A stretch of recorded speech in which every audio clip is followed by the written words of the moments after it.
Arranquemos entonces diciendo que desde comienzo de año vimos básicamente que la familia puede ser entendida como una institución social. Si es una institución social, por un lado es cierto que a partir de ella se estructuran relaciones sociales, pero también es cierto que es un dispositivo del poder. O sea, tiene una función de poder en el sentido, si quieren verlo así, que le da Foucault al término poder. Bien, esto no es incoherente porque también vimos que a partir de las relaciones de parentesco, que se estructuran básicamente en las sociedades, es que esas relaciones de parentesco que se estructuran son posibles a partir de un hecho bastante simple que es lo que llamamos la prohibición del incesto. Y esa prohibición del incesto es básicamente un fenómeno cultural. Es casi, les diría, sobre la prohibición del incesto se funda la cultura, hemos visto, según Levi-Strauss. Y a partir de esa prohibición se estructuran todas las relaciones de parentesco. Y básicamente lo que vimos que la familia, en sus orígenes, es casualmente un conjunto de lazos de parentesco que se estructuran a partir de estas relaciones. O sea, lo que llamamos la familia en sus orígenes eran casualmente esas sociedades, diría Hegel en el texto de la unidad 2, de orden matrilineal primero. ¿Por qué matrilineal? Y porque el parentesco se podía demostrar de dónde venía la criatura, era básicamente de la madre. Esas sociedades primero matrilineales, luego, ¿se acuerdan? En la unidad 2 fuimos viendo cómo poco a poco ese matriarcado fue girando y formándose, sobre todo el argumento que ustedes ven en el texto de la unidad 2, a partir de la aparición de la ganadería y de ciertas actividades económicas, comienza a transformarse en un patriarcado. Y hemos visto cómo ese patriarcado obviamente se funda sobre la explotación de la mujer y a partir de ella, según hemos visto también, se va dando diferentes transformaciones de eso que llamamos la familia. Y básicamente, ¿se acuerdan del texto de Engels que va desde el clan, originalmente los clanes, hasta las familias nucleares modernas? Y hemos visto que la humanidad pasó desde familias extensas, familia extensa, familias compuestas, en la actualidad coexisten una diversidad de relaciones familiares, que van desde las familias recompuestas hasta incluso hogares monoparentales. En Mar del Plata, por ejemplo, es un fenómeno el de muchos hogares unipersonales, sobre todo de adultos mayores. Esto un poco lo que expresa es que cuando hablamos de familia, tenemos que tener claro que no hay un modelo de familia.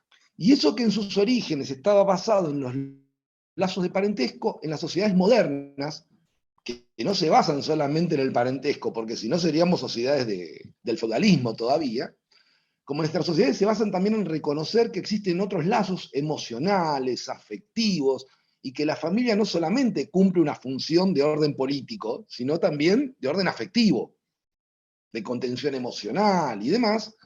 En nuestras sociedades entendemos que la familia cumple también con funciones no solamente de orden biológico, garantizar que sus integrantes coman mínimamente, sino también con funciones de orden cultural, que en este sentido son también un elemento de transmisión del patriarcado en un sentido estricto. Asimismo, como son espacios, también son espacios de disputa del patriarcado. Fíjense que hay un detalle. Una cosa es decir, la familia es una institución que está un poco coaccionada, condicionada por el contexto. Y otra cosa es decir, la familia es un dispositivo de poder como institución social que expresa la realidad de un contexto. No es simplemente algo que está en un lugar de la sociedad y que el contexto le influye, no sé, el contexto político, el contexto económico, no. Lo que estamos diciendo es, si la familia es una institución social, la podemos entender como un dispositivo de poder, entonces. Y si es un dispositivo de poder, no podemos pensar que la familia es algo que está por fuera o en otro lado. No, es la sociedad misma también, con sus contradicciones y hasta con sus disputas. Dicho esto, piensen que el Estado interviene en la familia, chicas. No se olviden que habíamos dicho, las personas tenemos 3 modos de garantizarnos el acceso a los bienes y servicios de la sociedad: el mercado, la familia o el Estado. Si me dicen las ONGs, yo respondería, son cuasi estatales. no son independientes del Estado. El Estado las regula, el Estado en muchos casos hasta las financia en sus funciones sociales, el Estado hasta estimula la creación de ONGs o la desestimula, o sea, hay mil mecanismos que me hacen pensar que no se las puede tomar tan libremente como proponen muchos liberales como organizaciones del tercer sector, como un sector independiente del Estado. Pero en algún punto digo, son estos tres espacios centrales, mercado, familia o Estado, del cual nos apropiamos de bienes y servicios para vivir. ¿Qué significa esto? Significa que lo que llamamos los derechos sociales, en un sistema que está basado básicamente en una economía de mercado, y estamos claros que el sistema capitalista está basado en una economía de mercado, estamos todos de acuerdo. Por lo tanto, los derechos sociales en algún punto siempre están condicionados por el desarrollo económico. Dicho esto, los derechos sociales condicionados por el desarrollo económico, en ese contexto es que nosotros dijimos, un autor que se llama Klaus Hofe, aparece en uno de los textos de la unidad número 3, plantea que existe algo que se llama para él contradicciones estructurales del capitalismo, o contradicciones estructurales del estado de bienestar, en realidad. Lo que plantea es que las democracias modernas están condicionadas, ¿sí?, por dos principios. Por un lado, el de plusvalía, es decir, como dependemos del capital privado, porque somos sistemas económicos basados en la propiedad privada, ningún gobierno que quiera medianamente tener un buen desarrollo económico puede generar condiciones que sean muy contrarias a la decisión de los inversores de querer invertir. ¿Qué significa esto? Que por más que un gobierno quiera expresar la mejor voluntad popular, en la medida que la propiedad privada existe, esta propiedad es un límite económico a cualquier buena voluntad. ¿Qué significa esto en concreto? Esto no quiere decir que el gobierno haga lo que le diga el capital, porque a su vez el gobierno no solamente se rige por este principio, dice Klaus Hofe, de la propiedad, sino de la ganancia, sino hay un principio de legitimidad. Todo gobierno, para poder gobernar y llegar al poder, necesita de un mínimo de consenso social. Entonces, si el gobierno hiciese todo lo que quiere el capital, perdería legitimidad y por ende no podría gobernar. Pero a su vez, si no hiciese lo que quiere el capital y afectase fundamentalmente la cuota de ganancia, la tasa de ganancia, el capital siempre tiene ese poder para ejercer el poder de retiro, de irse.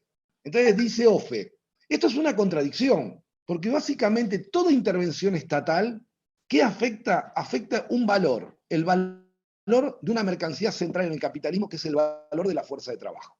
Lo que llamamos la sociedad del trabajo, o una sociedad, o ese estado de bienestar, lo que veníamos diciendo era un estado de bienestar que se apoyaba en dos pilares. Primero, en el trabajo reproductivo de la mujer en el hogar, que se mantenía oculto, y en la centralidad del trabajo del hombre, que era expulsado al mundo de la producción, es decir, al mundo público, que pasaba a ser patrimonio del hombre. A ver, vuelvo a mi pregunta. ¿El patriarcado se tiene que disputar también en ese espacio de la familia? Con todas las contradicciones que incluso puede generar. ¿Entienden esto, no? No estamos diciendo que es gratuito discutir, o sea, ¿por qué? Porque, a ver, si la familia es un dispositivo de poder, es uno más de otra institución, obviamente que es un espacio de disputa por el poder. O sea, todo dispositivo de poder es al mismo tiempo un posible escenario, un lugar de disputa. Esto vale tanto para la familia como para una escuela, como para la institución que ustedes quieran. Donde hay una institución, hay un posible escenario de disputa. Habrá que ver si es lógico o no. Por eso digo, la familia, incluso con la carga emocional que implica la familia, es un espacio de disputa política del patriarcado. Por disputa política del patriarcado sería algo así como agarrar, yo a los chicos hoy no los cuido, te corresponde a vos. Empezar a plantear temas como la corresponsabilidad parental, temas como la distribución equitativa de las tareas, temas como no jugar con la culpa, sobre todo en la mujer. Digo que esta también es una práctica bastante eficiente. Yo creo que hoy en día sí está en disputa, pero tal vez depende en qué sectores, no sé, por ejemplo, con mujeres que están más dentro de lo que es el mundo del trabajo y tienen horarios de trabajo y tienen que repartirse con sus parejas los horarios de sus hijos, capaz es algo que ocurre más, pero no sé qué pasa con la mujer que está trabajando desde su casa, no sé ahí cómo es que hay un reparto de tareas. Creo que también depende mucho de cada situación en particular, pero sí es un tema que se habla en lo que es la vida social y todo lo que es la vida pública y repercute en la familia. Por ejemplo, no sé, en el Día del Niño, esto que tal vez se ve en muchas campañas, ¿no? De, bueno, los juguetes no tienen género, y es una disputa que tal vez llega a la familia, porque no sé, la abuela tal vez te regala un juego de maquillaje a tu hija, y vos te quedás como, no sé si quería que me regalen eso. A ver, una cosa es que uno diga si la familia es un lugar de disputa. Quiero hacer a ver, porque esto también tiene sus contradicciones. Tampoco hay que ser tan tajante en los planteos. Eso no me pondría a disputar con mi abuela, ni mucho menos su concepción del género. Claro, pero ahí se da la disputa en realidad, porque más allá de que no se habla, sí ocurre que se cruzan las dos visiones, digamos, las dos como visiones. Yo voy a ser más concreto todavía, a ver si se entiende mi planteo. Vamos a plantear en estos términos. La tarea de deconstrucción, por decirlo de algún modo, no es una tarea que tenga un fin. No es que en algún momento uno se puede recibir, tarea constante, porque, a ver, los propios dispositivos de poder construyen otra realidad. No es que uno va deconstruyendo, sí, uno va deconstruyendo, si se quiere, su masculinidad o la forma que aprendió su masculinidad. Pero eso no garantiza que el resto del mundo siga funcionando del mismo modo de siempre. Entonces, Yo esto de la familia como espacio de disputa, específicamente del patriarcado, pero también lo podemos poner como disputa de otras relaciones de opresión, lo veo por ahí en términos más globales, ¿no? Como que ya desde fines del siglo XX y todo el siglo XXI, como que se está poniendo a la familia en el espacio político, ¿no? Como, bueno, los problemas o las cuestiones familiares, como sacarlas, volver a politizarlas, ¿no? Como toda esa despolitización que obtuvo el espacio privado, como que se está volviendo a cargar de politización lo que es la familia y lo que es lo privado, y creo que ahí está el espacio de disputa, ¿no? Donde ya no se ve la familia, no voy a decir donde ya no se ve, donde se está poniendo en cuestión esto de la familia como algo privado y puertas para adentro, se está empezando a ver como, bueno, la familia como algo político y la familia atravesada por la sociedad y la familia que también atraviesa a la sociedad, ¿no? Entonces creo que el espacio de disputa creo que va ahí, o sea, si bien después se particulariza en cada familia, creo que va a esto, ¿no? A politizar a la familia y a ponerla en cuestión, cómo se relaciona con la sociedad toda y cómo las familias también interpelan al contexto, ¿no? Porque de diferentes modelos, esto que hemos hablado de los diferentes modelos de familia, los modelos de familia alternativos o no hegemónicos, que también se van imponiendo, se van visibilizando, también producen un cambio en el contexto, o sea, no solamente que las familias están condicionadas, digamos, por las medidas políticas, por los contextos históricos y todo eso, sino que los diferentes modelos de familias que van existiendo se van visibilizando, también van cambiando el contexto social. Lo veo como disputa en esos términos yo, también más por ahí generales o más globales. Veámoslo de otro modo, sino hay un texto en la unidad 4 que es sobre juventudes, pero habla del tema un poco de la modernidad líquida, estos procesos de lo que llamamos un poco de la posmodernidad. ¿Vieron cuando hablábamos de la familia moderna? Si hablamos de familia moderna, hablamos de la familia nuclear. Es que es cierto también que sobre todo en términos, ¿se acuerdan de los modelos de acumulación? Esto de el aperturismo, la llegada del aperturismo, puso en crisis, por un lado, el sistema de protección social. De hecho, el hombre ya no alcanzaba para ser proveedor principal. Al caer el empleo formal como principal fuente de ingresos de las familias, lo que va a pasar por un lado es claramente el mercado tampoco puede ser la principal vía de estas familias para acceder a los bienes. Ahí aparece un poco el Estado. ¿Por qué? Y simplemente, a ver, la gente no puede ser abandonada a su buena suerte. Ese proceso se profundiza en los 90, por eso en los 90, junto con el fin de la industria, o el fin del modelo industrial, desaparece el empleo formal como eje central del sistema de protección social.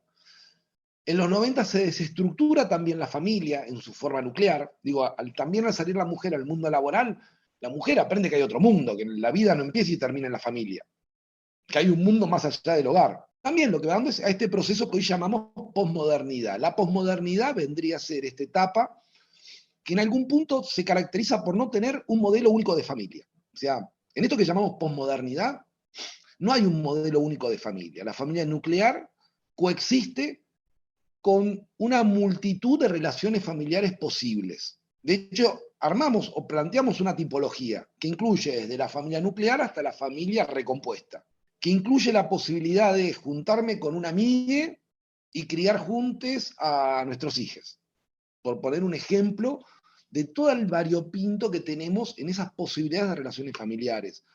E incluso una familia, quizás, y esto sí sea lo más novedoso, Saya, para mí, es la idea de que no hay un modelo de familia para siempre. Quizás esta sea la novedad más importante, que ya nadie cree que uno se casa para siempre o que la necesidad de sostener a la familia es en su forma nuclear. Creo que ha habido un avance en la idea de la familia, más allá de las relaciones de pareja, la familia puede funcionar bajo otra forma, que no sea la forma nuclear de familia. Es cierto que esto no es mayoritario, de hecho, lo que uno observa es que las tasas de femicidio indican que el proceso tiene sus idas y vueltas. Digo, que hay, si se quiere, un avance en términos de derechos y en términos de procesos, de reconocimiento de las desigualdades entre hombres y mujeres. Por lo menos de reconocimiento de las desigualdades. Hoy nadie discute que la desigualdad existe entre hombres y mujeres. Habrá otro debate, digo, nadie lo discute, yo creo que incluso los más conservadores no lo debaten esto. Después vendrá un debate respecto a, bueno, ¿qué hay que hacer para que esa desigualdad desaparezca? Y ahí sí vendrá otro debate, que yo no creo que hoy, por muy conservador que uno sea, diga, esta sociedad trata por igual a hombres y a mujeres. Pero, ¿qué hay desigualdad? Digo, las leyes indican que hay desigualdad. Las leyes de cupo femenino en la política demuestran que hay una desigualdad. Si no, a ver, si fuésemos igualitarios, no haríamos una ley para garantizar el acceso a otros. No, no habría ley necesaria, somos una sociedad igual. La ley muestra que somos desiguales, y de hecho uno trata de compensar desigualdades nada más en el escenario de hoy. O sea, tratamos en algún punto de que la discriminación no sea tan terrible. Tratamos en algún punto que la desigualdad no sea tan salvaje. Pero el sistema de fondo requiere otros procesos y otros tiempos que son un poco más complejos. Pero, ¿se entiende el argumento general? Entonces sería que este cambio de los modelos de familia no hegemónicos ya es una disputa en sí misma contra el patriarcado. Sí, por eso es el escenario. A ver, en algún punto cuando uno reconoce, a ver, una vez que sale el matrimonio como figura central, ¿sí? ¿Qué significa el matrimonio como figura central? El matrimonio en algún punto es una expresión de una forma institucional que expresaba la relación entre la Iglesia y el Estado en un momento de la historia de la humanidad, punto. Sobre todo en la historia de Occidente, digo, todo el Occidente europeo, que nos incluía a nosotros. Con que el Estado reconozca, el reconocimiento de las uniones de hecho alcanza y sobra. Digo, ¿qué más reconocimiento? Que me reconozca el Estado no necesita el matrimonio como tal. Porque para el Estado el matrimonio no deja de ser simplemente una unión con fines comerciales en algún punto, económicos, y con fines de otra índole, pero digo, termina siendo una unión que tiene un aspecto económico. Lo cual también es cierto, vamos a decirlo.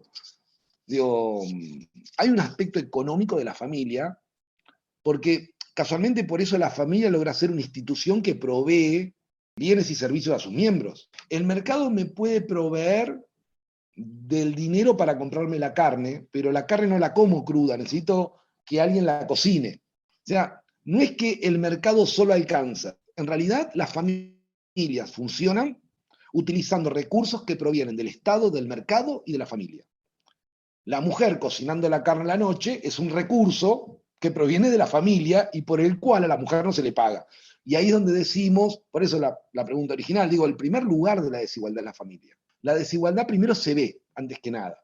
Y se ve porque en la familia se ejerce de manera invisible sobre el cuerpo de las mujeres. Y tratemos de no pensar al patriarcado como algo ajeno a nosotros. No, el patriarcado no es algo ajeno.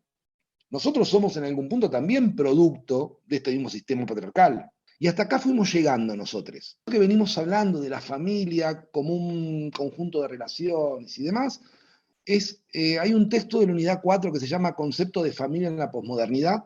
Entonces, ese es un texto que si quieren pueden ir accediendo a leerlo. Hay un resumen del texto que está en el ingreso al aula virtual, para que vean de qué más o menos trata, qué es esto que decimos. Y hay un texto que es Juventud, Familia y Posmodernidad. Como verán, apareció una palabra nueva. Nosotros veníamos hablando de la familia moderna y la sociedad moderna y demás, y acá aparece una palabra nueva que es la palabra posmoderno. Por posmoderno, generalmente vamos a hablar de toda aquella sociedad que se estructura a partir de la idea que la realidad es una construcción social, pero una construcción social que se estructura, en términos concretos, para la modernidad lo que uno encuentra en vez de realidad es discurso. ¿Qué sería la realidad para cualquier discurso posmoderno? Estoy sintetizando, es algo así como, ¿vieron una cebolla? ¿Qué pasa con una cebolla? Si yo saco la primera capa de la cebolla, me aparece otra capa. Y así hasta que finalmente no hay nada. Para el discurso posmoderno, la realidad es discurso. ¿Qué significa que la realidad es discurso? Es que no hay entonces sujetos reales. Digo, un discurso como el de Foucault, ¿qué plantea? Uno no es enemigo del poder, uno es producto del poder. Que ustedes ya me reconozcan como Alejandro del Valle es un efecto del poder. Por lo tanto, no somos enemigos del poder, diría un discurso posmoderno. La idea de que todo va fluyendo al ritmo del propio lenguaje también, por lo tanto, no hay una realidad última, sino que lo que encontramos siempre son realidades discursivas. ¿Qué son realidades discursivas? Encontramos un discurso de la familia, y sobre ese discurso se van creando eso que llamamos la familia, diría el posmoderno. La palabra posmodernidad ya queda claro que nos va a acompañar un tiempo de nuestras vidas. Por lo pronto hay dos textos. Eliana bien dijo el concepto de familia en la posmodernidad, que es en términos de pregunta. O sea, ¿podemos hablar de un concepto de familia en la posmodernidad? ¿O tenemos que hablar más bien de relaciones familiares? Y el otro texto es Juventud, Familia y Posmodernidad. En ambos textos, el planteo general va a ser la sociedad que llamamos posmoderna, es una sociedad que no se apoya en la industria, es una sociedad donde todo permanentemente está cambiando. Frente a una sociedad como la del siglo XX, la sociedad industrial, que buscaba que todo sea eterno, ¿no? Me compro la cocina que se la voy a heredar a mis hijos. ¿Para qué le va a heredar la cocina? Después de 20 años es re vieja, ¿no? O sea, no tiene ni las funciones. Es cierto que hoy es una sociedad donde todo es en lo inmediato, hay un nivel de inmediatez incluso en el consumo. El consumo también lo necesitamos de manera inmediata. Esto es un poco la idea de que empiezan a leer esos textos. El texto de Juventud, Familia y Posmodernidad es un poco más denso. ¿Qué quiero decir con denso? Es un poco más difícil de digerir, pero denle tiempo, tómenselo con liviandad, con tranquilidad, pero es un texto más denso. Si hay muchas dificultades, me lo van planteando, los vamos hablando y vamos resolviendo esas dificultades. Recuerden, googleen qué es la posmodernidad. Hay miles de definiciones de la posmodernidad.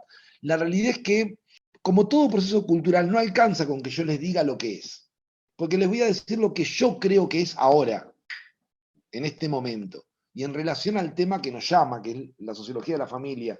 No importa la definición que les dé, empiecen con esa definición, tomen la idea de que no hay una única definición del mundo. O sea, la posmodernidad no puede ser simplemente lo que yo les diga que para mí es. El ícono de la posmodernidad fue la serie Lost, que todos la vimos, nadie la entendió, ni se sabe cómo empieza ni cómo termina. Bueno, el libro de Bioy Casares, La invención de Morell, es muy similar. Es muy similar. Y es lo mismo también. O un ejercicio de la democracia o de lo democrático exige que el poder sea cuestionado permanentemente. ¿Qué quiere decir exigir que el poder sea cuestionado permanentemente? El poder, recuerden, no es algo ajeno a mí. No es simplemente decir, uy, no me gusta lo que hace el gobierno o no me gusta lo que hace tal o cual persona. Exigir que el poder sea cuestionado permanentemente es reconocer esa parte en mí que es un producto perfecto del poder. Es tratar de entendernos a nosotros como algo que está en una permanente tirantez. Estamos en esa tirantez, en esa tensión constante entre esto y lo otro, lo que nos parece, lo que nos conviene, lo que queremos, lo que... Porque en algún punto, digo, uno de construirse es imposible la deconstrucción absoluta. O sea, en algún punto, a ver, vamos a seguir estando en esta sociedad, chiques, no nos engañemos. A ver, que es un avance en los derechos y el reconocimiento de las igualdades, sí que es un avance, a ver, pero que faltan millones de siglos, también faltan millones de siglos. Porque, insisto, también es creer que el proceso del patriarcado fue un proceso. A ver, hemos visto que el proceso del patriarcado, unidad número 2, ¿recuerdan? No fue un proceso que se estableció en 10 minutos. No es que llegó el capitalismo y llegó el patriarcado. Recuerden, el capitalismo es una cosa, el patriarcado es otra. A ver, lo que vendría a decir por hilo posmoderno, y con esto hago un comentario a Doralisa, que es una de las chicas que está en Instagram y que dice que todo está en permanente cambio. Para el posmoderno, en realidad, la disputa es por el sentido del discurso. O sea, hay una disputa no por el... A ver si entiende esto, ¿no? La palabra pueblo es una palabra que viene hace bastante tiempo. La disputa es por... ¿Qué se entiende por pueblo? Es una disputa por el sentido de esa palabra. Lo mismo podemos decir por la familia. Para el posmoderno, ¿sí? Más que una construcción de la realidad, hay una disputa por el sentido de esa realidad. Igual tómenselo con calma, incluso la idea central hoy es obviamente que tomemos contacto con esta idea de que hay una familia posmoderna, que hay incluso una sociedad posmoderna, si lo quieren llamar así, o si lo queremos llamar así, y que bueno, un poco con estos textos intentamos traer este debate mínimamente. Si entran al texto y el texto les parece realmente tedioso, ¿qué quiero decir con un texto tedioso? Un texto que realmente leen una página, hacen el esfuerzo por entender la página y no avanza la página. Empiecen a sacar aunque sea los conceptos. Googleen los conceptos como un primer paso. Y después lo vamos viendo.